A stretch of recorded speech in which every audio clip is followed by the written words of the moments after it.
হাদিসের মধ্যে আছে আল্লাহর নবী সাল্লাল্লাহু আলাইহি সাল্লাম বলছেন, হাসরের ময়দানে প্রত্যেক নাফরমানকে, পাপীদেরকে, দুনিয়া যারা আনন্দ উল্লাস আর ফুর্তি আর হারাম মজা নিয়া ভোগ করছে, আল্লাহ তাআলা ফেরেশতাদেরকে বলবে, পরে জাহান্নামের বাহির দিয়া একটা বার ঘুরাইয়া জাহান্নামের দরজা বরাবর 1 মিনিট বা 10টা সেকেন্ড দরজার বরাবর দাঁড় করাইয়া এরপরে আমার কাছে নিয়ে আসো। বিশুদ্ধ হাদিস। প্রত্যেক নাফরমানকে ফেরেশতারা জাহান্নামের বাহিরে ঘুরাইয়া দরজার সামনে 1 মিনিট বা 10টা সেকেন্ডের জন্য দাঁড় করাবে। জাহান্নামের একটা আগুনের বাতাস তার বুকটা বরাবর একটা ধাক্কা দিবে বাতাস। আল্লাহর কসম, নবী বলেন, ফেরেশতা যখন এরপরে ওই নাফরমান ব্যক্তিকে আল্লাহর সামনে আনবে, আল্লাহ তাআলা জিজ্ঞেস করবে, আমার বান্দা, দুনিয়ার হায়াত তো তুমি খুব আরামেই কাটাইছিলা, ঠিক না? তো সেই নাফরমান পাপী অথচ দুনিয়ায় যে ভোগ বিলাস করছে, সে আল্লাহকে বলবে, রব, জীবনের সুখ কি জিনিস আমি তা কোনোদিন দেখিনি। জাহান্নামে এখনো ঢোকে নাই, জাহান্নামের প্রথম বাতাসের ধাক্কা। প্রিয় ভাই, প্রিয় বন্ধু, দুনিয়া ভুলাই দিবে, সুখের দুনিয়া, সুখের দুনিয়া। এখনো অনেক ছেলে মাঝখানে মোবাইলের ছবি তুলাইতেছে। ফালতু বাপ, তুমি উঠে গেলে ভালো। আমি তো ভোটের জন্য আসি নাই, কাজে ব্যাপক জনসমর্থন আমার দরকার নেই। আমি নির্বাচনে প্রার্থী না, আমার কোনো ভোটের দরকার নাই, কাজে আমার ব্যাপক সমর্থন লাগবে এমন না। আমি 2-4-5 জন মানুষের সামনেও বয়ান করছি। অতএব দয়া করে আমি অনুরোধ করছি, আমাদের দিকে তাকাই আসুন। এবং সকল বক্তার ওয়াজ, নিজের ফায়দা দরকার। এই মোবাইলগুলোতে লক্ষ লক্ষ ওয়াজ আছে, সব বক্তার ওয়াজ আছে। দোস্ত, আমার জীবনে থাকা দরকার, আমার কলিজায় থাকা দরকার, আমার হৃদয়ে উপলব্ধি দরকার, আমার বিবেকের অনুভূতি দরকার। এটুকু যদি ভাবনা না আসে, 3টা ঘন্টা আল্লাহর কথা শুনলাম, অথচ আমার হৃদয়ে সামান্যতম কোনো নড়াচড়া হয় নাই, কি শুনলাম? বললই কি, শুনলামই কি? আয়োজনই হলো কি? হযরত জিবরাইল আলাইহিস সালাম প্রিয় নবী সাল্লাল্লাহু আলাইহি ওয়াসাল্লামের কাছে মানুষের সুরতে ওহী নিয়ে যতবার আসতেন, ততবার নবীজির সামনে এসে বসতেন। এবং প্রত্যেকবার বসতেন কিভাবে? এতটা মনোযোগ দিয়ে বসতেন, মুখোমুখি হয়ে। হাদিসে স্পষ্ট আছে, ফাআসনাদা রুকবাতাইহি ইলা রুকবাতাইহি, অর্থাৎ জিবরাইলের 2 হাঁটু রাসূলুল্লাহ সাল্লাল্লাহু আলাইহি ওয়াসাল্লামের 2 হাঁটু মুখোমুখি একদম বরাবর করে বসতেন। তো যদি আমার 2 হাঁটু বরাবর আরেকজন হাঁটু 2টা মুখোমুখি করে বসে, তাহলে বুক এটাও বরাবর, চেহারা এটাও বরাবর, এতটা বরাবর করে বসতেন। এরপরে নবীজির সাথে কথা বলতেন। এই জন্য আমাদের এই আখলাক দরকার। এটা সুন্নাত, এটা আমল, এটা আদব। আল্লাহর কথা শুনবার ক্ষেত্রে দোস্ত, শুধু কেবল বক্তা দেখলাম, কিছুক্ষণ শুনলাম, চলে গেলাম, এটা যেন না হয়, এটা যেন না হয়। কারো সুর ভালো, কারো টান ভালো, কারো হুঙ্কার ভালো, কারো ঝংকার ভালো, কেউ চিৎকার দিলে ভালো, কেউ কান্দা কান্দা কইলে ভালো, কেউ হাসাইলে ভালো। দোস্ত আমার, এটা কোনো মাহফিলের বিবেচ্য বিষয় না। এটা কোনোভাবেই ইনসাফের কথা না যে আমি শুধু এরকম কোনো একটা কিছুর জন্য অপেক্ষা করলাম, সুর দিলে আসি, নাইলে নাই, টান দিলে আসি, চিৎকার দিলে আসি, নাই তো নাই। না বাপ, আল্লাহর কথা এর জন্য না। কোরআনুল কারীমের মধ্যে আল্লাহ তাআলা বারবার এটা বলছেন, লাআল্লাকুম তাযাক্কারুন। কেন আমার কথা নাজিল করছি? আল্লাহ তাআলা বলেন, যেন তোমরা উপদেশ গ্রহণ করতে পারো। লাআল্লাহুম তাযাক্কারুন, ইয়াইযুকুম লাআল্লাকুম তাযাক্কারুন। আল্লাহ বলেন, আমি ওয়াজ করছি যেন তোমরা উপদেশ গ্রহণ করতে পারো। লাআল্লাহুম ইয়াত্তাকুন, আমার বান্দারা যেন আল্লাহকে ভয় করতে পারে। লাআল্লাকুম তাত্তাকুন, যেন তোমরা মুত্তাকি হতে পারো। এইভাবে কোরআনে বলছে লাআল্লাহুম ইয়াতাফাক্কারুন, যেন আমার বান্দারা ভাবতে পারে। বহু আয়াত আছে কোরআনের এ কথা যে আল্লাহ চায় বান্দা তুমি আমার কথা থেকে ভাবো, আমার বন্ধুর আখলাক দেখে ভাবো, ফিকির করো, চিন্তা করো, ভাবনা করো। ফাতাবিরু ইয়া উলিল আবসার, আল্লাহ নিজে বলছে হে চোখওয়ালারা তোমরা ভাবো। ফাতাবিরু ইয়া উলিল আলবাব, হে বিবেক বুদ্ধিওয়ালারা তোমরা ভাবো। ইন্নামা ইয়াতাযাক্কারু উলুল আলবাব, আল্লাহ বলেন আমার কোরআন থেকে বিবেকবানরা উপদেশ গ্রহণ করে। আল্লাহ বলছেন লাকাদ কানা ফি কাসাসিহিম ইবরাতুল লিউলিল আলবাব, আমি আল্লাহ পিছনের যতগুলো ঘটনা কোরআনে বলছি, নূহ নবীর ঘটনা, মূসা নবীর ঘটনা, নমরুদের ঘটনা, ফেরাউনের ঘটনা, আল্লাহ বলেন এগুলো কিচ্ছা বলছি আর অবসর সময় পার করছি এজন্য না, বরং ইবরাতুল লিউলিল আলবাব, প্রত্যেকটা বিবেকবান বুদ্ধিমানের জন্য যেন উপদেশ হয়, নসিহত হয়। কোরআনুল কারীমের মধ্যে আছে আল্লাহ বলছেন মূসা নবীকে, ভাইয়া তোমরা বসতে হবে, এই ছেলেরা, এই মোবাইলওয়ালা ছেলে বসো তুমি। দোস্ত আমি অনুরোধ করি, একটা ছেলেও, আমার হাত জোড় অনুরোধ তোমাদের কাছে, মোবাইল হাতে ধরে ভিডিও বা রেকর্ড করবে না কেউ, আল্লাহর ওয়াস্তে। এই মাহফিল আমি যখন কর্মজীবনের শুরু আমার, আমি তখন থেকে চিনি এই মাহফিল। এই মাহফিলে আমি নিজে শ্রোতা হয়ে ওয়াজ শুনছি, এইখানে বসে ওয়াজ শুনছি আমি। এটা ফল ব্যবসায়ীদের মাহফিল, ঐতিহ্যবাহী মাহফিল, আলহামদুলিল্লাহ। অল্প কয়জন ব্যবসায়ী মনে করেন আফেল উফুল বেচে, কিন্তু আল্লাহর দ্বীনের একটা ফিকির ধারাবাহিক করাতে আজকে তারা পুরো অঞ্চলের জন্য ব্র্যান্ড, তারা একটা প্রতীক। হাজারো মানুষ অপেক্ষায় থাকে যে ফল ব্যবসায়ীদের মাহফিলটা কোন দিন হবে। তাইলে কিছু অল্প মানুষ হোক, সামান্য হিম্মত হোক, কিন্তু আল্লাহর পথে লেগে গেলে, শুরু করলে একদিন আল্লাহ এটাকে অনেক দূর আগায় দেয়। এটা একটা গুরুত্বপূর্ণ বিষয়, গুরুত্বপূর্ণ বিষয়।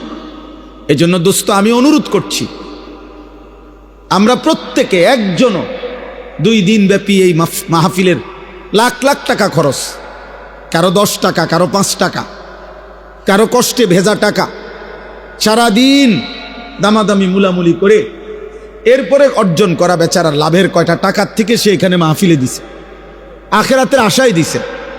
আমরা ভিডিও করমু, মোবাইল করমু, ছবি তুলমু, বুট বেচা হবে, বাদাম বেচা হবে, চটপুটি বেচা হবে। প্রিয় ভাই, প্রিয় বাবা, এর জন্য এত বড় মাহফিল সাজানো হয় নাই। এটা ইনসাফ না বাপ, এটা ইনসাফ না। 10 লাখ টাকা যদি খরচ হয়, তাহলে এই 5-10 লাখ টাকার মাকসাদ এটা নয়, বরং আখেরাত। আখেরাত, পরকালের একটু সঞ্চয়, আখেরাতের একটু পুঁজি, আখেরাতের পুঁজি। এই জন্য দোস্ত আমি অনুরোধ করছি প্রত্যেকে, আমার কথা হইল মোবাইল চালাবার দরকার তো আপনি বাইরে যান, আল্লাহর কথা দিল দিয়ে শুনেন, দরদ নিয়ে শুনেন।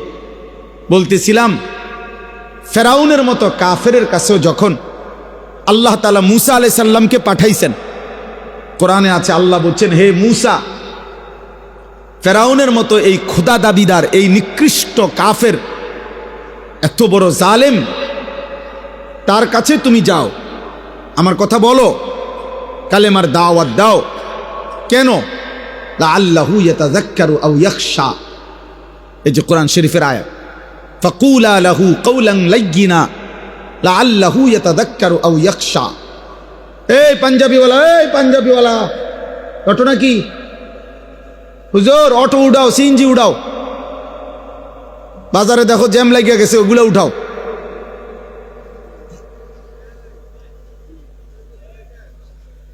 এই জন্য বললাম, আল্লাহ তাআলা বললেন মূসাকে তুমি ফেরাউনের কাছে আমার দাওয়াত দাও, কালেমার কথা বলো।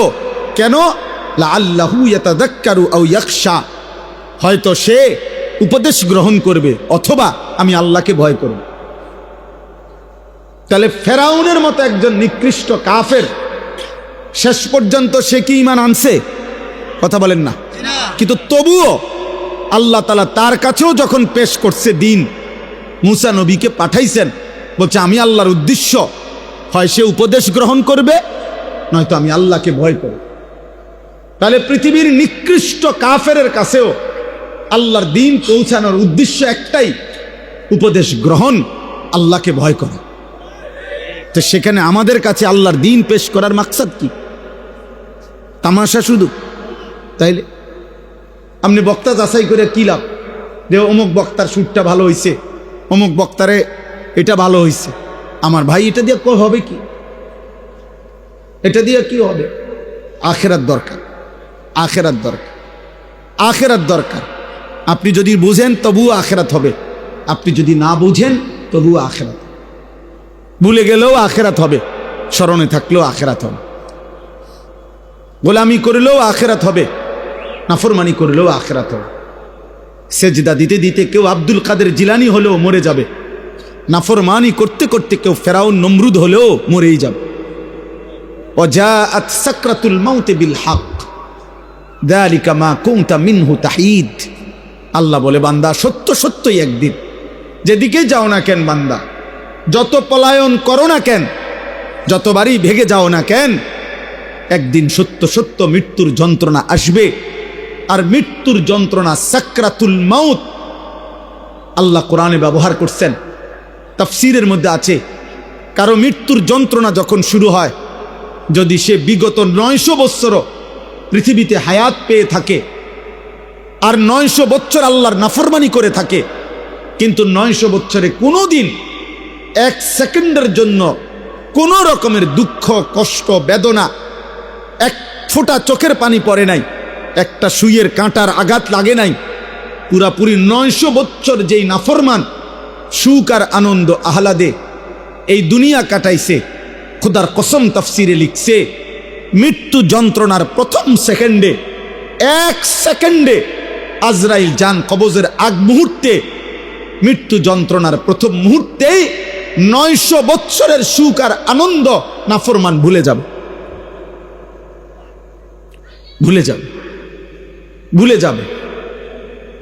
পরবর্তী সেকেন্ড যদি তাকে জিজ্ঞেস করা হয়, হে আল্লাহর বান্দা, বিগত দুনিয়াটা তো তুমি খুব আরাম এবং আয়েশে কাটাইছিলা, খোদার কসম তখন ওই নাফরমান বলবে, মাওলা সুখ কি জিনিস আমি তা জীবনে কোনোদিন দেখি নাই, অথচ সে সুখেই ছিল।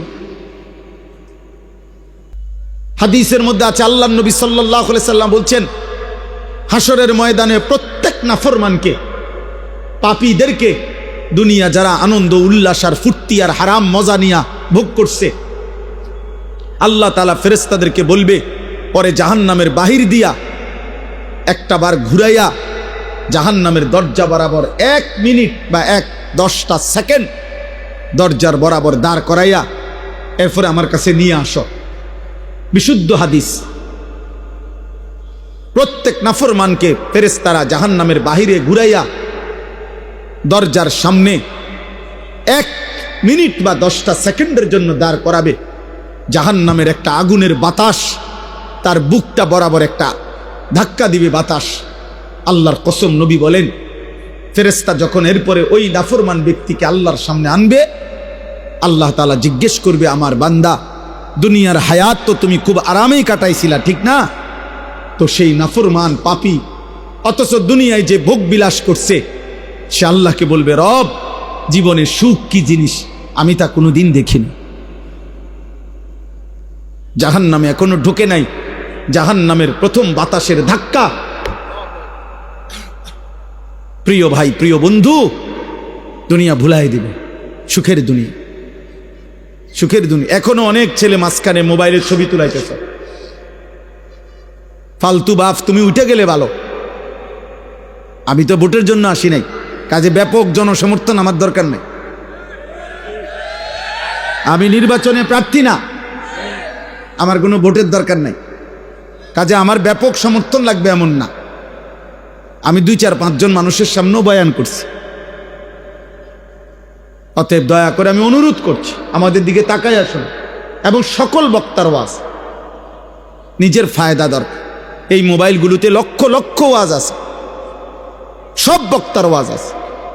দোস্ত, আমার জীবনে থাকা দরকার, আমার কলিজায় থাকা দরকার, আমার হৃদয়ে উপলব্ধি দরকার, আমার বিবেকের অনুভূতি দরকার। এটুকু যদি ভাবনা না আসে, 3টা ঘন্টা আল্লাহর কথা শুনলাম, অথচ আমার হৃদয়ে সামান্যতম কোনো নড়াচড়া হয় নাই, কি শুনলাম? বললই কি, শুনলামই কি, আয়োজনই হলো কি? 10 ঘন্টা ওয়াজ শুনলাম, আমার হৃদয়ে কোনো অনুভূতি জাগে নাই। হাদিসের মধ্যে আছে, হযরত ইরবাদ ইবনে সারিয়া বলেন রাদিয়াল্লাহু তাআলা আনহু, নবীজি আমাদের সামনে ওয়াজ করেছেন। ওয়াজানা রাসূলুল্লাহ সাল্লাল্লাহু আলাইহি ওয়াসাল্লাম, নবীজি যখন আমাদের সামনে ওয়াজ করলেন, তিনি বলেন, জারাফাত মিনহাল উয়ুন ওয়া ওয়াজিলাত মিনহাল কুলুব, আমাদের প্রত্যেকের চোখ দিয়ে অঝরে পানি ঝরতে লাগলো এবং আমাদের অন্তরগুলো আল্লাহর ভয়ে কাঁপতে শুরু করল। এ ছিল ওয়াজের ফলাফল, প্রতিক্রিয়া সাহাবায়ে কেরামের। এজন্য দোস্ত, আমরা প্রত্যেকেই এই কথা মনে রাখতে হবে, আমরা মরেই যাব। মৃত্যুর যন্ত্রণার এক মুহূর্ত আমাদের দুনিয়া সব ভুলায় দিবে। হযরত নূহ আলাইহিস সালামের জামানার ওনার একজন বংশধরকে ঈসা আলাইহিস সালাম কবর থেকে তুলছিলেন। ঈসা নবীর জামানায় কিতাবের মধ্যে আছে, ঈসা নবী তখন নূহ আলাইহিস সালামের বংশধরকে জিজ্ঞেস করছিল, আপনি দুনিয়াতে কতদিন হায়াত পাইছিলেন? তিনি বলছেন 450 বছর। তখন ঈসা আলাইহিস সালাম জিজ্ঞেস করছে, হে নূহ নবীর বংশধর, আপনার চুল দাড়ি সাদা হইছে কোন বছর? 450 বছরের ভিতরে। নূহ আলাইহিস সালামের বংশধর বললেন, হে নবী ঈসা, আল্লাহর কসম, 450 বছরে আমার চুল দাড়ি কোনোদিন সাদা হয় নাই। মৃত্যু পর্যন্ত আমার চুল দাড়ি 450 বছর কালোই ছিল। কিন্তু আল্লাহর কসম নবী ঈসা, মালাকুল মউত আজরাইল যখন আমার জান কবজ করতে শুরু করে, এই জান কবজের এই কয়েক সেকেন্ডের কষ্টে আমার চুল দাড়ি 450 বছরের কালো চুল দাড়ি সাদা হয়ে গেছে। দোস্ত আমার কাছে কিতাব আছে গাড়িতে, ওয়াজাআত সাকরাতুল মাউত বিল হক। ওই কিতাবের মধ্যে আছে নবীজির বিখ্যাত একজন সাহাবী হযরত আমর ইবনুল আস রাদিয়াল্লাহু তাআলা আনহু, অনেক বড় জলিলুল কদর সাহাবী ছিলেন। ইসলামের ইতিহাসে রাসূলুল্লাহ সাল্লাল্লাহু আলাইহি সাল্লামের সাহাবাদের মধ্যে সবচেয়ে বড় যোদ্ধা যারা ছিলেন, তার মধ্যে উনি একজন। মিশর বিজেতা, মিশর যিনি বিজয় করেছিলেন, হযরত আমর ইবনে আস, ওনার ইন্তেকালের পূর্ব মুহূর্তে যখন উনি মৃত্যু সজ্জায়, ওনার মৃত্যু যন্ত্রণা শুরু হয়েছে, সাকরাতুল মউত, ওনার ছেলে কিতাবে লিখছে, আব্দুল্লাহ ইবনে আমর ইবনুল আস, ছেলেও সাহাবী ছিলেন, বাপ ফুত দুইজনই সাহাবী ছিলেন। ওনার ছেলে আব্দুল্লাহ এই মৃত্যুর পূর্ব মুহূর্তে ওনার আব্বা আমর ইবনে আস রাদিয়াল্লাহু তাআলা আনহুকে জিজ্ঞেস করলেন, আব্বা, এই মুহূর্তে মৃত্যু যন্ত্রণা আপনার কাছে কেমন মনে হচ্ছে? আপনি আমাকে একটু বলেন। কসম আল্লাহর, সাহাবী আমর ইবনে আস বলে, ইয়া বুনাইয়া, হে আমার কলিজার টুকরা সন্তান, কাআন্না জিবালাদ দুনিয়া আলা সাদরি, আমার কাছে মনে হচ্ছে পৃথিবীর সবগুলো পাহাড় আমার বুকের উপরে চাপ দিয়ে রাখছে। কাআন্না জিবালাদ দুনিয়া আলা সাদরি, পৃথিবীর সবগুলো পাহাড় আমার বুকে চাপ দিয়ে রাখছে। ওয়া কাআন্নী আতানাফাসু মিন সাকবিল ইবরা, আর তিনি বলে, বাপ আমার, সন্তান আমার, আমার মনে হয় আমি যেন সুইয়ের ছিদ্র দিয়া একটু নিঃশ্বাস নিতেছি। দোস্ত আমার, নবীর 60 বছরের সাহাবী যদি বলে দুনিয়ার সব পাহাড় আমার বুকে চাপা দিয়া রাখছে মৃত্যুর মুহূর্তে, 30 বছরের নাফরমান, গত 30 বছর ধরে যে সুদ খায়, তার মৃত্যু যন্ত্রণা কি হবে? 365 দিনে, খোদার এক বছরে যে কোনো দিন 5 ওয়াক্ত নামাজ পড়ে না, সেই নাফরমানের মৃত্যু যন্ত্রণা কেমন হবে? বছরের পর বছর যারা হারাম খায়, হারাম উপার্জন করে, মিথ্যা বলে, হারাম রোজগার করে, বছরের পর বছর যারা বেপর্দা, বছরের পর বছর যারা রাতের পর রাত যুবক, নারী, ছবি, অস্থি, দৃশ্য, উলঙ্গ, নাচ গান, মোবাইলের অসভ্যতা নিয়ে ব্যস্ত আছো বাপ। তুমি বাপ যদি মরে যাও, মৃত্যুর মুহূর্তে তোমার যন্ত্রণা কেমন হবে? কেমন হবে?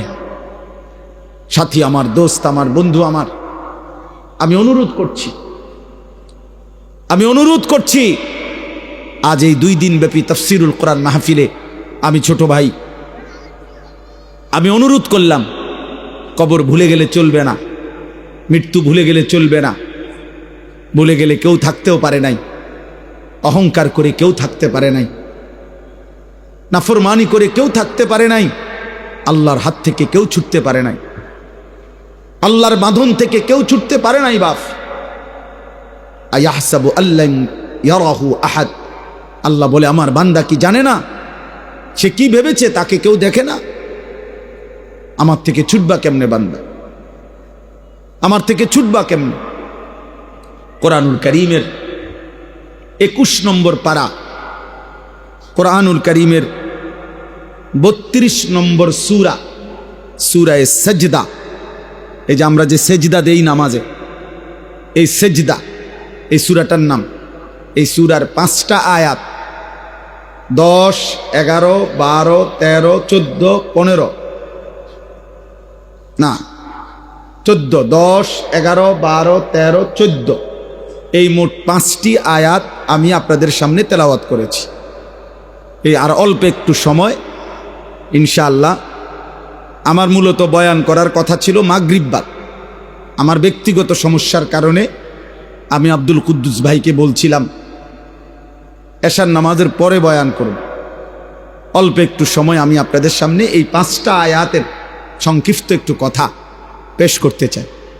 তাফসীরুল কোরআন মাহফিলের একটা বড় বৈশিষ্ট্য কোরআনুল কারীমের তাফসীর, কোরআনুল কারীমের তাফসীর হওয়া। কোরআনুল কারীমের তাফসীরের ক্ষেত্রে লক্ষণীয় বিষয় হলো, প্রত্যেকটা বিবেকবান মুসলমানের লক্ষ্য রাখতে হবে, যিনি কোরআনুল কারীমের তাফসীর করছেন তার কথার মধ্যে, তাফসীরের মধ্যে 6টি জিনিস থেকে কথা থাকতে হবে।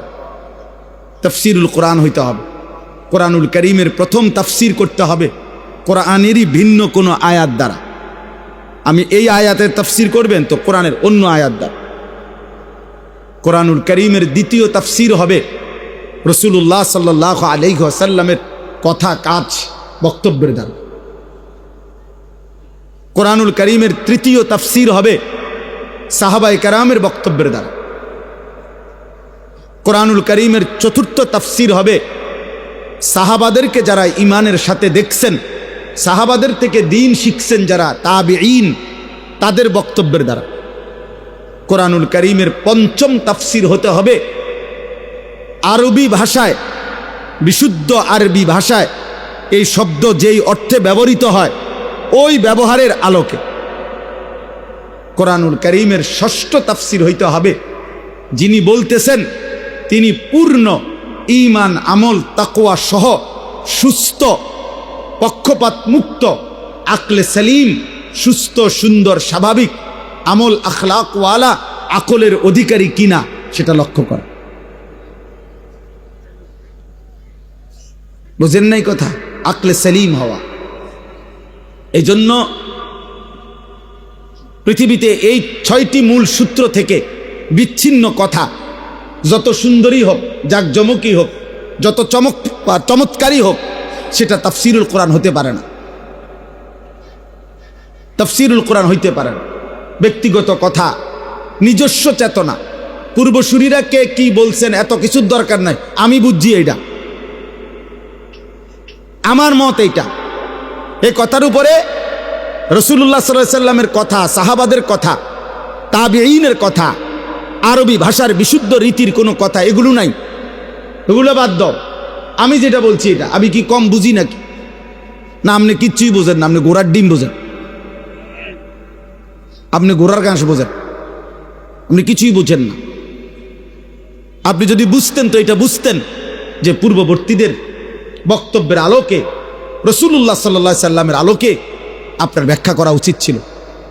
এজন্য কোরআনুল কারীমের মধ্যে আল্লাহ তাআলা বলছেন, হে বন্ধু, আমার কোরআনুল কারীমের অক্ষর হুবহু আমি আল্লাহ যেভাবে নাজিল করেছি হুবহু শতভাগ নিখুঁত মুখস্থ রাখা আপনার অন্তরে, এটা আমি আল্লাহর দায়িত্ব। আপনি যখনই পড়তে চাইবেন, আপনার উম্মতের সামনে পড়তে পারা, আপনার এই যোগ্যতা, এই তৌফিক আমি আল্লাহর দায়িত্ব। যখনই আপনি ব্যাখ্যা করতে চাইবেন, আমি আল্লাহ কি বুঝাইতে চাইছি, এটা যদি আপনি বিশ্লেষণ করতে যান, সেই বিশ্লেষণটাও বলে দেওয়া আমি আল্লাহর দায়িত্ব। এটা আমার জিম্মাদার। লা তুহাররিক বিহি লিসানাকা লিতাজারা বিহি ইন্না আলাইনা জামআহু ওয়া কুরআনা। আল্লাহ বলেন, আপনার অন্তরে কোরআন হুবহু বসিয়ে দেওয়া, মুখস্থ করিয়ে দেওয়া, আপনার জবান দিয়ে যতবার ইচ্ছা আপনার উম্মতের সামনে পড়িয়ে দেওয়া, পড়ার তৌফিক। এর একটু পরে আছে সুম্মা ইন্না আলাইনা বায়ানা। এই বায়ানা মানে অর্থ হলো, বায়ান মানে হলো ব্যাখ্যা, তাফসীর। অতঃপর এই আয়াতগুলোর তাফসীর, ব্যাখ্যা, বিশ্লেষণ বলে দেওয়া, তিনটাই আমি রব আমার নিজ হাতে নিলাম। সুবহানাল্লাহ, সুবহানাল্লাহ। এজন্য রাসূলুল্লাহ সাল্লাল্লাহু আলাইহি সাল্লামের প্রতি শব্দ, প্রতি উচ্চারণ, প্রতি বাক্য সব কিছু রব কর্তৃক, আল্লাহ কর্তৃক নিয়ন্ত্রিত। তিনি যখন হাসতেন তো ঠিক কতটুকু হাসবেন এটা আল্লাহ তাআলা নবী সাল্লাল্লাহু আলাইহি সাল্লামকে সাজিয়ে দিয়েছে। তিনি যখন কাঁদতেন তো কতটুকু পরিমাণ কাঁদবেন, কি চিৎকার দিয়া কাঁদবেন, না লাফাইয়া কাঁদবেন, না গৈরাইয়া কাঁদবেন, তো আল্লাহ তাআলা বলেন, বন্ধু, আপনার হাসি, আপনার কান্না, আপনার হাঁটা, আপনার চলা, আপনার উঠা, আপনার বসা, আপনার আচরণ, আপনার উচ্চারণ, আপনার রাত, আপনার দিন, আপনার সকাল, আপনার দুপুর, আপনার ঘর, আপনার সংসার, আপনার বাজার, আপনার ব্যবসা, আপনার একাকিত্ব জীবন, আপনার সকলের মাঝে জীবন, স্ত্রীর সাথে আখলাক, সন্তানের সাথে আখলাক, মানুষের সাথে আখলাক, রাষ্ট্র পরিচালনার নীতি, সব আমি আল্লাহ একটা একটা করে ঠিক করে দিয়েছি। আমি নবী সাল্লাল্লাহু আলাইহি সাল্লাম বাথরুমে বাম পা দিয়ে ঢুকতেন কেমনে? কেন? সাহাবায়ে কেরাম বুদ্ধি দিছে এই জন্য। ডান পাও দিয়া বের হইতেন কেন? ওই কয়েকজনের তুই জিগাইল হইছে কোন পাও দিয়া বাইর হইলে ভালো হয় এরপরে নাকি? না না, আল্লাহ ফয়সালা দিছে, আল্লাহ ফয়সালা দিছে। ওয়া ইন্নাকা লা আলা খুলুকিন আযীম।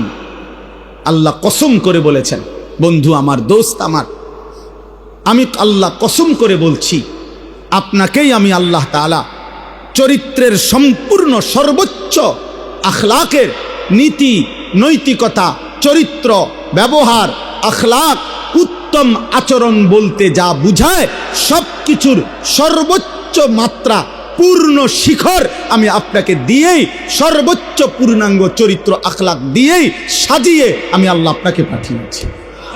আছে খুবা হামা দারান তু তনহা দার। আল্লামা ইকবাল এর জন্য বলছে, হে নবী মুহাম্মদ, ১৬ লক্ষ নবী এবং রসুলের যত গুণ, যত সিফাত, সব যদি সব নবীর মুজিজা আদম থেকে ঈসা আপনার একার মাঝে যদি তালাশ করি, আছে খুবা হামা দারান তু তনহা দারি, আপনি একাই সব, আপনি একাই সব। আপনার হাসিও সেরা, আপনার কান্নাও সেরা, আপনার সব সুন্দর, সব সুন্দর, সব সুন্দর, সব সুন্দর। আপনার পরে কোনো কিছুতে, কোনো কিছুর জন্য একটা সুতার বুদ্ধি, এক সুতা, একটা কথা, নতুন বুদ্ধি, নতুন পরামর্শ, নতুন কোনো পদ্ধতি বলার জন্য আল্লাহ বলছে, বন্ধু আর কোনো দরকার নাই, সব কিছুর পূর্ণাঙ্গ, সব কিছুর চূড়ান্ত নিয়ম, পদ্ধতি, আদব, আখলাক, শিষ্টাচার, নৈতিকতা, ভদ্রতা, আচরণ, উচ্চারণ সব পূর্ণ করে আপনাকে আমি পাঠাইছি। এই জন্য পরবর্তীতে নতুন করে বলার জন্য আর কিছুর দরকার নাই। এই কারণেও গোলাম আহমদ কাদিয়ানী বেঈমান, বেঈমান, বেঈমান, সে বেঈমান, বেঈমান। খতমে নবুয়ত এটা আমাদের আকীদা, এটা আমাদের আকীদা। কাদিয়ানীরা কাফের, কাদিয়ানী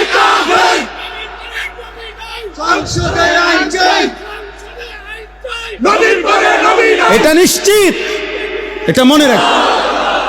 তুই গোলাম আহমদ কাদিয়ানি ভণ্ড, বেঈমান, মুশরিক, মুনাফিক, এই দালাল, ইংরেজের দালাল ছিল এই দালাল।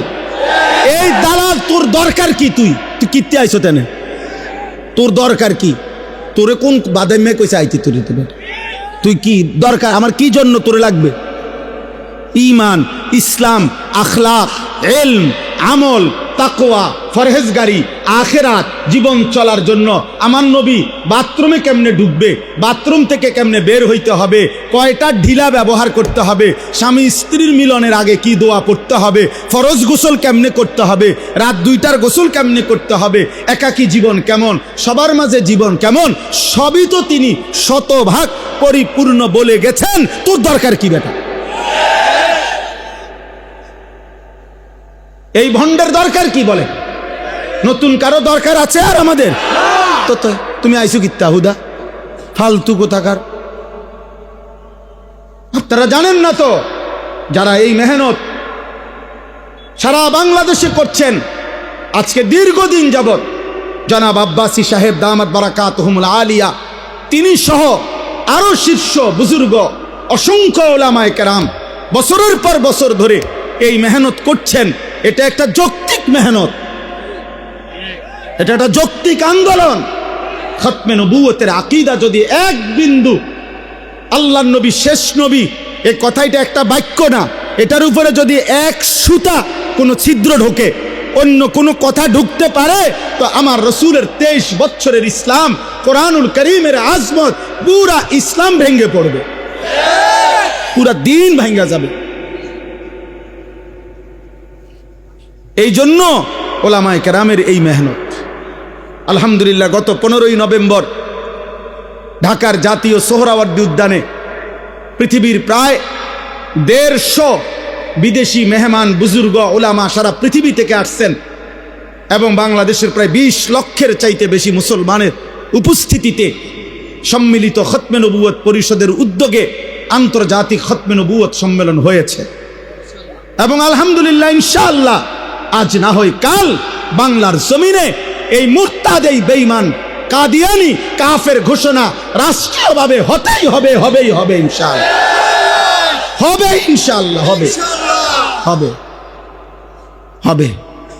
আল্লাহ রসুলকে যতবার যতজন বিদ্রুপ করছে, শেষ পর্যন্ত অপমানিতই হয়েছে, অপমানিতই হয়েছে। এই জন্য বললাম, আমার নবী সাল্লাল্লাহু আলাইহি ওয়াসাল্লামের আলফাজ, জবানের বয়ান, বরকতপূর্ণ কথা এবং নবী সাল্লাল্লাহু আলাইহি ওয়াসাল্লামের ব্যাখ্যা, সেই আলোকে কোরআনের তাফসীর হইতে হবে। পরবর্তী পণ্ডিত, আপনি যত বড় পণ্ডিতে হন, আপনি নিজস্ব মাতবুরি খাটাবেন না। আল্লাহ নবী সাল্লাল্লাহু আলাইহি ওয়াসাল্লাম বলেছেন, মান ক্বালা ফিল কোরআনি বিরাইহি ফাআসাবা ফাকাদ আখতা। যে ব্যক্তি কোরআনের ব্যাপারে আমি রসুল যা বলি নাই, আমার সাহাবা বলে নাই, আমার আল্লাহ যা বলতে চায় নাই, বরং নিজের মন গড়া কিছু বলে দিল কোরআনের নামে, অতঃপর যদি দেখতে মনে হয় ভালোই বলছে, আল্লাহর নবী বলছেন ফাকাদ আখতা, সে ভুল বলছে, গুনাহ করেছে, গুনাহ। এই জন্য আমি অনুরোধ করব, কোম্পানিগঞ্জ বাজার ফল ব্যবসায়ী সমিতির এই ঐতিহাসিক তাফসীরুল কোরআন মাহফিলে ইনশাআল্লাহ আপনারা আপনাদের মুরব্বীদের পরামর্শ নিয়ে আগামী দিনে আরো পরিকল্পিত, গঠনমূলক, আমি আজকে একদিন সুযোগ পাইছি, এই জন্য বললাম, আমার আবেদন আমি করে যাই। আবেদনটা হইল আল্লাহর কোরআনের, ইনশাআল্লাহ আজকে হয়তো আব্দুল কুদ্দুস ভাই তারা আপনারা একদিন থাকবেন, আপনাদের পরবর্তীরা করবে ইনশাআল্লাহ। কিন্তু মনে রাখবেন, কোরআনুল কারীমের তাফসীরের ধারাবাহিকতা, কোরআনুল কারীমের পূর্ণাঙ্গ তাফসীর শুরু থেকে শেষ পর্যন্ত করব। মনে করেন এই স্বপ্ন নিয়া, এই আশা নিয়া আপনারা যদি শুরু করতে পারেন, মালিক চাইলেই যে দূর যাওয়ানের যাবে, যত বছর যাওয়ার যাবে, কিন্তু আশা করা যায় আল্লাহ তাআলা আজরে আজিম, মহা পুরস্কার দান করবে ইনশাআল্লাহ। এই জন্য আমি আবেদন করলাম, আপনারা দয়া করে ফিকির করেন যে ইনশাআল্লাহ আমরা এই 2 দিন ব্যাপী তাফসীরুল কোরআন মাহফিলের যতজন বক্তা আলোচনা করবেন, তো ইনশাআল্লাহ ইচ্ছে করলে কোরআনুল কারীম থেকে নির্ধারিত আয়াত ধারাবাহিকভাবে বলা সম্ভব। সম্ভব কিনা বলেন? সম্ভব, এটা সম্ভব। আল্লাহর বান্দারা অপেক্ষায় থাকবে বছরের এই 2 দিন, যে ইনশাআল্লাহ আমরা কোরআনুল কারীমের গত বছর ওইখান থেকে শুনছি, এবার এখান থেকে শুনব। আমার শায়েখ আরিফ বিল্লাহ আল্লামা মুফতি মুশতাকুন নবী কাসিমি হযরত দামাত বারাকাতুহুম নোয়াখালীতে 5 দিন ব্যাপী ধারাবাহিক তাফসীরুল কোরআন মাহফিল করে, এবং আরো অনেক জায়গায় বাংলাদেশের অনেক বুজুর্গ আছেন 15 দিন ব্যাপী, 17 দিন ব্যাপী, 5 দিন ব্যাপী, 7 দিন ব্যাপী কোরআনের ধারাবাহিক তাফসীর এরকম খোলা মাহফিলে করছেন, করতেছেন। অনেকের, আমি একজন আলেমকে বুজুর্গকে দেখছি, উনি আমারে নিজে বলছেন এবং আমি খবরও নিছি, বলছে দীর্ঘ 27 বছরের অব্যাহত তাফসীরের বরকতে আল্লাহ তাআলা আমার জবানে এই এক জায়গায় আল্লাহর কোরআনের তাফসীর শেষ করাইছে। হতে পারে কিনা? কোন দিন প্রজন্ম হতে পারে, আজ আমরা কেউ থাকবো না, হয়তো 50 বছর পরে, 100 বছর পরের কেউ তারা শুনবে যে আমাদের পূর্বপুরুষরা শুরু করে গেছিলেন, আজ আমরা শেষটা শুনলাম। আজ আপনারা শুনছেন আলহামদুলিল্লাহ সূরা, 100 বছর পরের কেউ শুনবে মিনাল জিন্নাতি ওয়ান নাস। সেদিন ওরা গর্ব করবে যে আমাদের পূর্বপুরুষ শুরু করে দিয়েছেন বরকতেই তো আজ আমরা শেষটা পাইলাম। আল্লাহ তৌফিক দান করেন, আল্লাহ কবুল করে নেন। আমার ভাই চলেন আমার আয়াতের তাফসীর তরজমাটুকু শুনেন। আল্লাহ তাআলা বলেন, এখানে যেই 5টা আয়াত, এই 5টা আয়াতের বিস্তারিত তাফসীর না, বরং সংক্ষিপ্ত 2টা কথা, অল্প একটু কথা বুঝানোর উদ্দেশ্য। 1 নম্বর কথা হলো, রাসূলুল্লাহ সাল্লাল্লাহু আলাইহি ওয়াসাল্লাম মক্কার জমিনে যখন কালেমার দাওয়াত দিতেন, ইসলামের দাওয়াত শুরু করলেন, তো মক্কার কুরাইশ কাফেরদের কাছে প্রত্যেক নবীর, মনোযোগ দিয়ে শুনতেছেন তো? বুটখানা বন্ধ তো? মোবাইল টিফা বন্ধ তো? আর বুট খাইয়েন না, বাঁচলে 2 দিন মাহফিলের পরে আলগা জায়গায় গিয়ে বুট খাবেন। বলেন ইনশাআল্লাহ।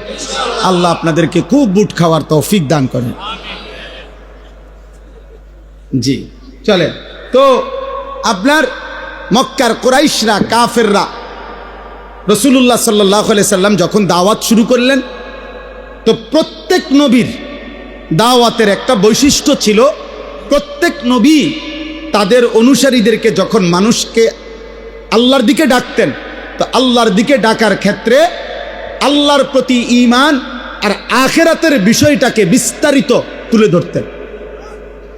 নবীদের দাওয়াতের মূল বৈশিষ্ট্যই ছিল এই 2টা, যে আল্লাহর প্রতি ঈমান আর আখিরাত। মান কানা ইউমিনু বিল্লাহ ওয়াল ইয়াউমিল আখির ইন্নামা ইয়ামুরু মাসাজিদাল্লাহ মান আমানা বিল্লাহি ওয়াল ইয়াউমিল আখির। মানে ঈমানের 7টা বিস্তারিত বাক্য আছে, আপনারা পারেন অনেকে। আমানতু বিল্লাহ ওয়া মালাইকাতিহি ওয়া কুতুবিহি ওয়া রুসুলিহি ওয়াল ইয়াউমিল আখির ওয়াল কদরি খাইরিহি ওয়া শাররিহি মিনাল্লাহি তাআলা ওয়াল বাসি বাদাল মাউত। কয়টা হলো? 7টা। এই 7টা হলো ঈমানের মৌলিক কথা। এই 7টাকেও যদি আরো ছোট করা হয়, মানে সংক্ষেপ করা হয়, কম কথায় বলা হয় যে ঈমান সংক্ষেপে বলেন কি, তাহলে সংক্ষেপে ঈমান হলো 2 জিনিস। 1 হলো আল্লাহর প্রতি ঈমান, 2 আখিরাতের প্রতি ঈমান। এই 2 কথা হলো বেসিক, এই 2 কথা হলো মূল ফাউন্ডেশন, মূল ভিত্তি। ওই যে ওই বুট খায়, ওই চুল্লাহে হাসে, ভাল লাগছে না ভাইয়া তোমার কওনে?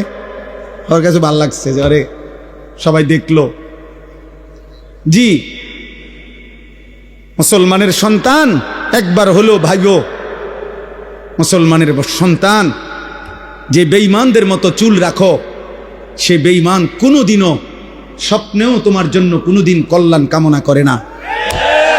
ইহুদি কোনোদিন তোমার জন্য ভাবে না, খ্রিস্টান তোমার জন্য ভাবে না, মুশরিক বেঈমান তোমার জন্য ভাবে না, পৃথিবীর কোনো ফুটবল খেলোয়াড় তোমাকে নিয়ে ভাবে না, পৃথিবীর কোনো সিনেমার নর্তকী তোমাকে নিয়ে ভাবে না, মোবাইলের কোনো নর্তকী তোমাকে নিয়ে ভাবে না। অতএব তোমাকে নিয়ে ভেবেছেন যিনি, তোমাকে নিয়ে কেঁদেছেন যিনি, তোমার আখিরাতের মুক্তি চেয়েছেন যিনি, তোমার জন্য রাত্র দিন চোখের পানি ফেলছেন যিনি, তোমার জন্য সারা রাত চোখের পানি ফেলে কেঁদেছেন যিনি, তিনি মদিনার বন্ধু রাসূলুল্লাহ সাল্লাল্লাহু আলাইহি ওয়াসাল্লাম। তাকে কেমনে ছেড়ে দিলা? তাকে কেমনে ছেড়ে দিলা?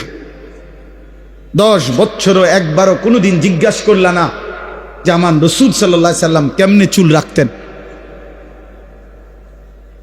10 বছরও মুসলমান একবার জিজ্ঞাসা করলা না যে নবীজির সাহাবারা কিভাবে চুল রাখতেন? আহা, কত বেঈমানের মতো তোমরা চুল কাটো। দোস্ত আমার, এটা নিয়ম। কোন মানুষের দিলের হালাত তার বাহ্যিক আকৃতি, চেহারা দেখে বোঝা যায়। মানুষ চেহারার দিকে তাকাইয়াই বলে ভাই আপনার কি মন খারাপ? যদি মন খারাপ হয় তো সেটা দিলে, কিন্তু চেহারায় প্রকাশ পায়। এজন্য বলে ভাই আপনি তো খুব ফুর্তিতে আছেন মনে হয়। মনে খুব ফুর্তি নাকি? চেহারার মধ্যেই প্রকাশ পায় অন্তরের ফুর্তি। ঠিক তেমনি ভাবে চেহারার এই আকৃতি, খোদার কসম, এটা প্রমাণ করে তোমার হৃদয়ের হালাত। অতএব চুল যার বেঈমানের মতো, চেহারা যার মুশরিকের মতো, চলাফেরা যার বেঈমানের মতো, তো তোমার কলিজার ভিতরে আল্লাহ এবং তার রাসূল আছে নাকি ইহুদি আর খ্রিস্টান বেঈমান আছে, এ কথা স্পষ্ট স্পষ্ট। এজন্য যুবক, মনে থাকলে, বিবেক থাকলে, লজ্জা থাকলে, আত্ম অনুভূতি থাকলে, নিজের পরিচয়, বাপের পরিচয়, মায়ের পরিচয়, বংশের পরিচয়, রক্তের পরিচয়, ধর্মের পরিচয়, রবের পরিচয়, বন্ধু রাসূলুল্লাহর পরিচয়, কোরআনের পরিচয়, ইসলামের পরিচয় যদি তোমার মধ্যে থাকে তো বেঈমানের অনুসরণ করো না। বেঈমান তোমারে পাইলে প্রথম আঘাতেই হত্যা করবে। হত্যা করো। তুমি শুধু বইলো যে আমি শুধু পরিচয়ে মুসলমান, কিন্তু আমার চুল, চেহারা, লেবাস, পোশাক আপনাদের মতো 30 বছর ধরে কোনোদিন আমি মুসলমানের লেবাস পোশাকে ধারি নাই। এরপরেও আল্লাহর কসম, কাফের বেঈমান সুযোগ পাইলে প্রথম মিসাইল আর বোমার আঘাতে তোমারে উড়াইয়া ফেলবে। উড়াইয়া ফেলবে। এজন্য মুসলমানের যুবক বুঝতে শেখো আব্বা, বুঝতে শেখো বাপ, বুঝতে শেখো। এত অল্প বয়সে তোমরা মোবাইলে এত বেশি আসক্ত হয়ে পড়লা। নারী, ছবি, অস্থির দৃশ্য, উলঙ্গ নাচ গান, জিনা ব্যভিচারের দৃশ্য, রাত দিন মোবাইলে আসক্ত। হায় বাপ, পৃথিবীতে তুমি কিছু করবা না? আখিরাতের জন্য কিছুই করবা না? আগামী দুনিয়া তাইলে চলতে হবে না রে বাপ। আগামীর পৃথিবী 60 বছর হায়াত, 40 বছর হায়াত, আগামীর সংসার, বিবাহিত জীবন, এই সব কিছু এই মোবাইল টিপতে টিপতেই পার হবে। এই নারী দেখে দেখেই শেষ হবে। সারা পৃথিবীর মজলুম মুসলমান যারা আহাজারি করছে, আল্লাহর পাকের ইজ্জত নিয়ে যারা কটূক্তি করে, রাসূলুল্লাহ সাল্লাল্লাহু আলাইহি সাল্লামের সম্মান নিয়ে যারা কটূক্তি করে, তাদের মোকাবেলায় তুমি মুমিন কিছু বলবা না? তুমি ইমানদার যুবক গর্জন করবা না? তো তুমি তো নারী দেখো, ছবি দেখো, উলঙ্গ নাচি দেখো। 365 দিনে কেউ তোমারে কোনোদিন ফজরের মসজিদে দেখে নাই। তুমি আল্লাহর জন্য জীবন দিবা কেমনে? তুমি নবীর ভালোবাসায় জান দিবা কেমনে বাপ? ভোরের পাখি তো কোনোদিন তোমাকে দেখে নাই, সকালের আলো তো কোনোদিন দেখে নাই। আল্লাহ আমাদেরকে বিবেক দান করে। তাহলে এই মক্কার কুরাইশরা প্রত্যেক নবী তাদের দাওয়াত দিতে যখনই বলতেন আখিরাত, তো সব বেঈমান এক নীতি, সমস্ত মুশরিক বেঈমান, সর্বযুগের পাপী নাফরমান ব্যক্তিদের একটাই অভ্যাস, তারা আখিরাতকে কোনোভাবেই মানতে চাইত না। এজন্য আমাদের নবীর জামানাতেও মক্কার কাফেররা যখনই নবীজি আখিরাতের কথা বলতেন, তখনই তারা ভিন্ন ভিন্ন পাল্টা যুক্তি দেখাইতো। বলতো মুহাম্মদ হবে না, কবর থেকে কাউকে আবার হাসরের মাঠে নেওয়া, উঠানো, হাসরের মাঠ কায়েম করার জন্য আমাদেরকে আবার উঠাবে, এইটার কোনো সিস্টেমে হইতে পারে না, এটা যুক্তিয়ে ধরে না। নাউজুবিল্লাহ। কেন? তারা বলতো ওয়াকালু আইদা যালালনা ফিল আরদ আইন্না লাফি খালকিন জাদীদ। আরো আয়াত আছে বাকি, এটা হলো আমি যেটা পড়ছি। আল্লাহ বলেন এই বেঈমানরা বলতেছে বন্ধু আপনার সামনে কি, যে হে মুহাম্মদ, আমরা যখন মৃত্যুবরণ করে কবরের সাথে মিশে যাব, মাটির সাথে হারিয়ে যাব। আইন্না লাফি খালকিন জাদীদ, আমাদেরকে কি পুনরায় আবার নতুন করে সৃষ্টি করে কবর থেকে পুনরায় হাসরের ময়দানে উঠাবে? এটা কিভাবে সম্ভব? পাবে কই? মনে করেন এখানে 500 বছর আগে কবর ছিল, কথার কথায়। এখন 500 বছর পরে হতে পারে এখন এখানে কবর তো দূরে থাক, মাটিও নাই, সাগর, এটা খাল হয়ে গেছে মনে করেন। তাহলে এখন এই লাশ কই, আড্ডি কই, গোশত কই, চর্বি কই, চামড়া কই? মাটিই তো নাই। এমন হইতে পারে না? এমন হইছে না? তো তাইলে কোত্থেকে আনবে? কোত্থেকে আনবে?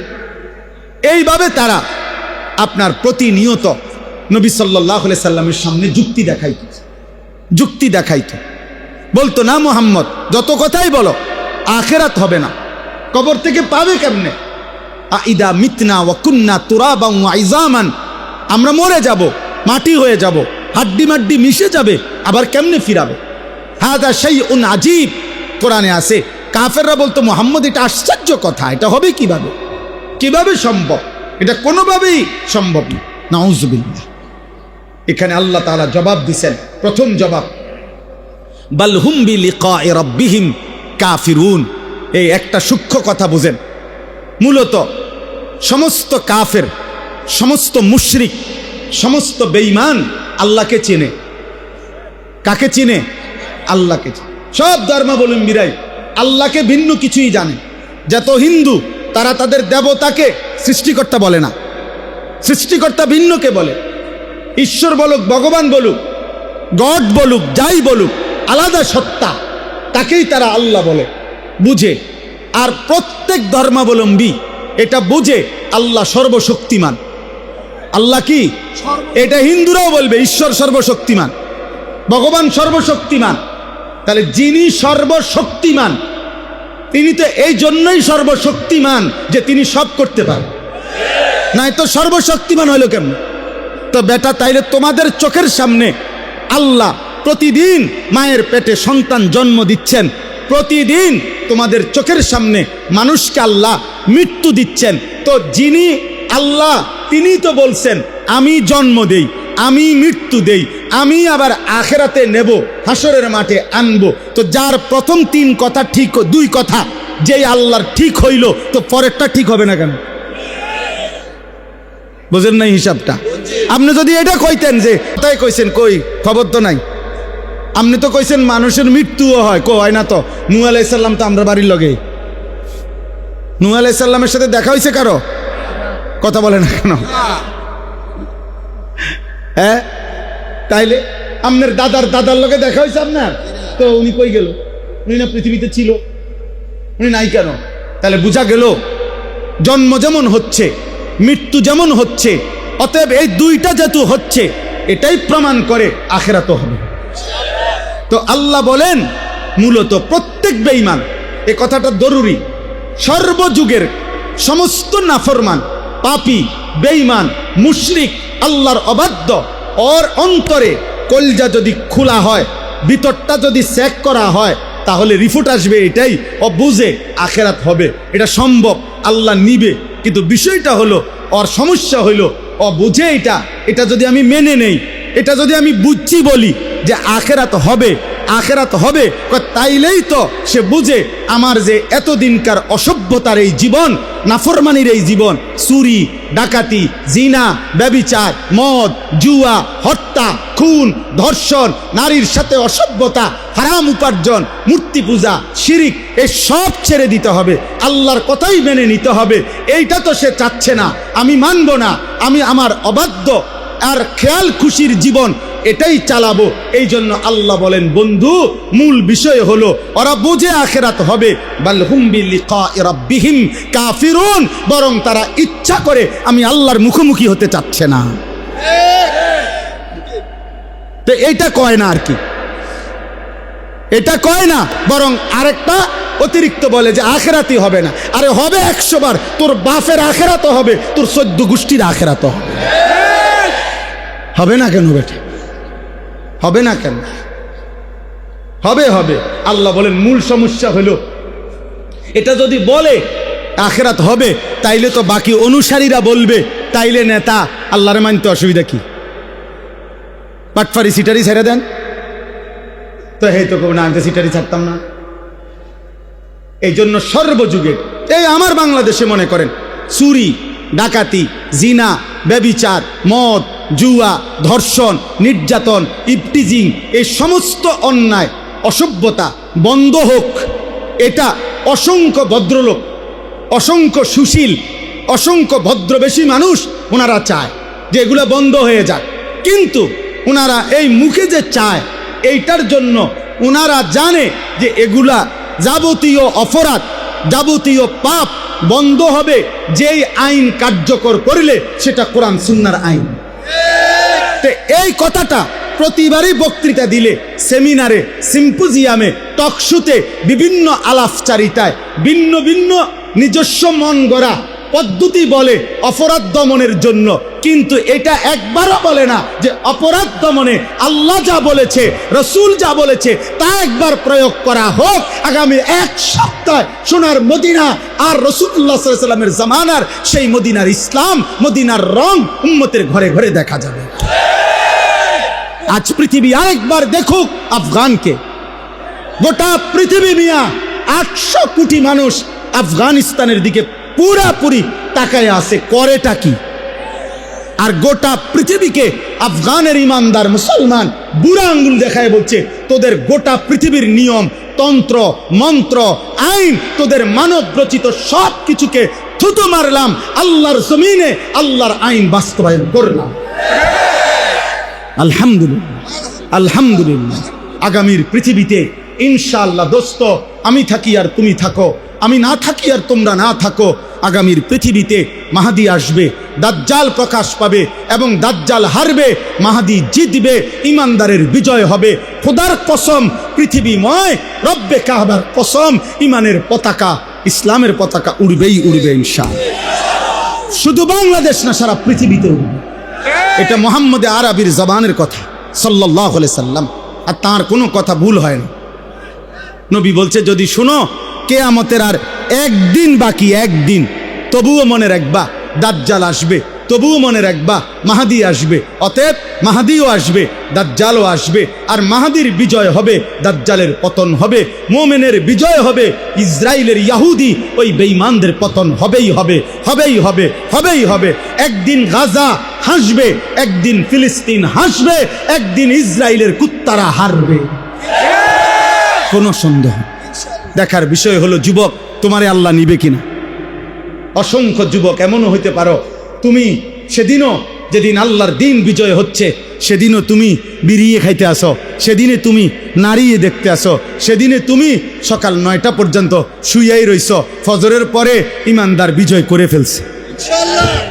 হ্যাঁ হ্যাঁ, খোদার কসম, ফজরের মুসল্লি যারা মাহাদির সৈনিক তারা, ফজরের মুসল্লি যারা দাজ্জালের বিরুদ্ধে লড়বে তারা, ফজরের মুসল্লি যারা পৃথিবীময় ইমানের পতাকা উড়াবে তারা। তুমি 9টা বাজে উঠতে দেখবা ইমানের কাফেলা কোম্পানিগঞ্জ পার হইয়া, এখন আশা করা যায় ফেনী পার হইয়া গেছে। আপনি আর দৌড় দিয়েও পারতেন না। আল্লাহ আমাদের প্রত্যেককে ঈমান দান করেন, তাকওয়া দান করেন। আল্লাহ এবার জবাব দিচ্ছেন। এই 2 মিনিট এবার তর্জমা বলেই আমি আমার কথা শেষ করছি। আল্লাহ বলেন কুল ইয়াতাওয়াফাকুম মালাকুল মাউতিল্লাযী ওয়াক্কিলা বিকুম সুম্মা ইলা রাব্বিকুম তুরজাউন। দোস্ত, এই তর্জমাটুকু শুনেন শুধু। আল্লাহ বলেন, হে নবী আপনি বলে দেন, নিশ্চয়ই তোমাদের প্রত্যেককে আমি আল্লাহর পক্ষ থেকে নির্ধারণ করা আজরাইল মালাকুল মউত মৃত্যু ঘটাবেন। তোমরা মানো বা না মানো, মৃত্যু তোমাদের আসবেই, আজরাইল তোমাদের কাছে আসবেই।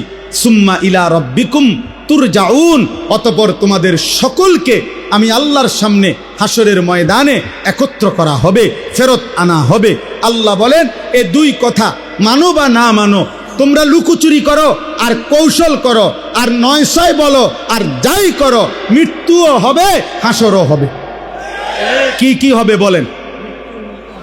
হ্যাঁ বলেন, বলেন কি হবে? আর কি হবে? আবার বলেন কি কি হবে? মৃত্যুও হবে, আখিরাতও হবে। হবে তো বাবা? হবে তো যুবক? হবে, হবে, হবে। ওয়েট, ওয়েট, অপেক্ষা করো, হবে। দেখো নারী, দেখো উলঙ্গ ছবি, দেখো এক ওয়াক্ত সেজদা দেও না, এরপরে বেশি কি বুক করতেছ? বাতে তো খাও, আর কিটা? হ্যাঁ, বনরুডি আর কি? দুনিয়া কি বেশি বুক করলা? পেশাব পায়খানা, ভাত তরকারি, ঘুম আর লজ্জাস্থানের চাহিদা পূরণ। এই নাফরমান, এতটুকু চাহিদা, জীবন যদি হয় ভাত, জীবন যদি হয় খাবার আর পেশাব পায়খানা আর ঘুম আর লজ্জাস্থানের চাহিদা পূরণ, খোদার কসম এটুকু চাহিদা কুত্তারও পূরণ হয়। কুত্তার কুত্তার কুত্তার কুত্তাও খায়, কুত্তাও ঘুমায়, কুত্তাও পেশাব পায়খানা করে, কুত্তারও লজ্জাস্থানের চাহিদা পূরণ হয়, নয়তো কুকুরের বাচ্চা হয় কেমন? অতএব জীবন মানে এতটুকু না রে আব্বা। জীবন মানে গোলামি, জীবন মানে সেজদা, জীবন মানে মালিক চিনা, জীবন মানে মদিনার বন্ধু চিনা, জীবন মানে কোরআন বুকে ধরা, জীবন মানে আল্লাহকে সঙ্গী বানানো। ওয়ালাউ তারা ইদিল মুজরিমুনা নাকিসু রুউসিহিম ইনদা রাব্বিহিম। আল্লাহ এবার হাসরের ময়দানের চিত্র তুলে ধরছে। আল্লাহ বলে, বন্ধু আপনাকে বলে রাখি, আপনি সেদিন দেখবেন সমস্ত পাপী, নাফরমান, মুশরিক, বেঈমান হাসরের দিন, আখিরাতের দিন আমি আল্লাহর সামনে দাঁড়িয়ে থাকবে, মাথাটা নুয়ে লজ্জায় অপমানে আপনার বেইজ্জতিতে মাথা নুয়ে থাকবে। রব্বানা আবসারনা ওয়া সামি'না ফারজি'না না'মাল সালিহান ইন্না মুকিনুন। প্রত্যেক পাপী আল্লাহর সামনে মাথা নুয়ে হাসরের ময়দানে বলবে, আল্লাহ আজ গোটা হাসরের মাঠ আমি নিজ চোখে দেখলাম, আমার নিজ কানে সব কথা শুনলাম, আজ আমি আখিরাত বিশ্বাস করছি পুরাপুরি। অতএব এই হাসরের মাঠ থেকে আমারে আরেকবার দুনিয়ায় পাঠান, এবার গেলে আমি নেক আমল করব। মাশাআল্লাহ, আলাপ দেখছেন নি? আলাপের ডংটা বুঝছেন না? তারে কি ফিটাটা ফেটন দরকার, তার আলাপ কি এখন যাবে নেক আমল করার জন্য। ওয়ালাউ শি'না লাআতাইনা কুল্লা নাফসিন হুদাহা। আল্লাহ বলে, হায় নাফরমান, আমি তো চাইলে দুনিয়াতেই আমি আল্লাহ তোকে বাধ্য করেই আমার বন্দিগি করাইতে পারতাম। পারতো? কথা বলে না, পারতো? আমাদের এই সকলকে 5 ওয়াক্ত নামাজ পড়াইতে বাধ্য কইরা আল্লাহর পক্ষে সম্ভব? আল্লাহ এটা পারবে তো? কিন্তু যদি এটা আল্লাহ বাধ্য করাইয়াই করে তো পুরস্কার কিসে? কথা বলে না তো? আর বিচার কিত্ত তো? আর জান্নাত জাহান্নাম কি?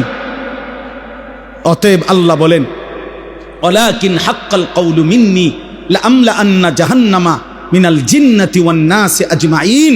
অতএব আমি আল্লাহর চূড়ান্ত ফয়সালা, আজকে আমি আল্লাহ এই নাফরমান পাপী, আজ আমি হাসরের ময়দানে বিচার করব, মাফ করব না। আজ আমি কোটি কোটি জিন আর মানুষ নাফরমান দিয়ে আমার জাহান্নাম পূর্ণ করব, পূর্ণ করব, পূর্ণ করব। আজ মাফ করব না, দুনিয়াতেও যেতে দেব না, জাহান্নামে দেব। ফাযুকু বিমা নাসিতুম লিকা ইয়াউমিকুম হাদা ইন্না নাসিনাকুম ওয়াযুকু আযাবাল খুলদি বিমা কুনতুম তা'মালুন। আল্লাহ বলে, বান্দা সেদিন দুনিয়ায় থাকতে তুমি আজকের আখিরাতকে ভুলে গিয়েছিলে, আজ হাসরের ময়দানে আমি আল্লাহ তোমাকে ভুলে গেলাম। যা, আজ আর আমি তোমাকে ভুলে গেলাম। অতএব অনন্তকালের জন্য তোমার নাফরমানির বিনিময়ে আযাব আল খুলদ, অনন্তকালের আযাব জাহান্নাম ভোগ করতে থাকো, ভোগ করতে থাকো। দোস্ত আমার, সেদিন আল্লাহ যদি মুখ ফিরায় নেয়, সেদিন আল্লাহ যদি বলে, বান্দা আমি তোকে ভুলে গেলাম, হায় বাপ আমার, ভাই আমার, বন্ধু আমার, নওজোয়ান সাথী আমার, খোদার কসম রে বাপ, আর কেউ থাকবে না, আর কেউ না, আর কেউ না, আর কেউ না।